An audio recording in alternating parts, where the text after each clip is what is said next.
Phone call తో మీ బంగారాన్ని విడిపించి ప్రెజెంట్ మార్కెట్ రేట్ కే కొని బ్యాలెన్స్ అమౌంట్ ని క్యాష్ గా లేకపోతే సమానమైన బంగారాన్ని మీకిస్తుంది అక్షయ గోల్డ్ హబ్. ఫిబ్రవరి 28న యుద్ధం ప్రారంభమైనప్పటి నుంచి మధ్యప్రాచ్యంలోని పలు దేశాల్లో ఉన్న అమెరికా సైనిక స్థావరాలపై ఇరాన్ దాడులు చేసింది.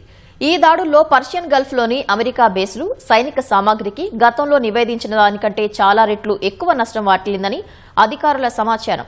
ఈ నష్టాన్ని పూడ్చేందుకు బిలియన్ల కొద్దీ డాలర్లు ఖర్చవుతాయని తెలుస్తోంది.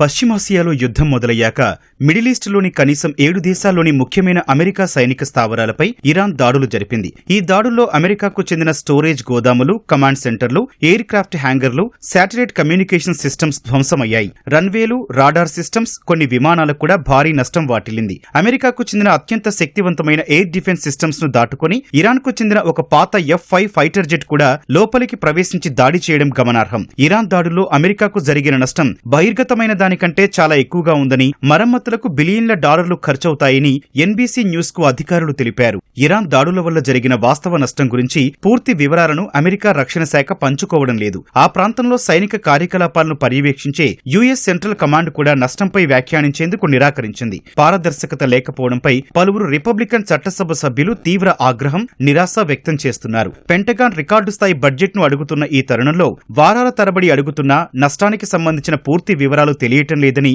చట్టసభ సభ్యులు అసహనం వ్యక్తం చేశారు.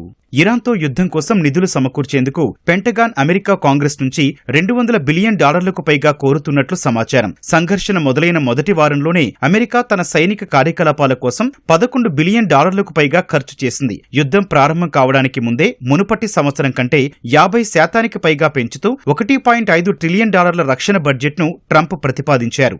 2026 సంవత్సరానికి గాను $838.5 బిలియన్ రక్షణ బడ్జెట్ ను అమెరికా కాంగ్రెస్ ఇప్పటికే ఆమోదించింది. ఇరాన్ దాడుల వల్ల జరిగిన నష్టం ఒకవైపు, పెరుగుతున్న యుద్ధ ఖర్చులు మరోవైపు అమెరికా రక్షణ శాఖకు పెను సవాల్గా మారాయి.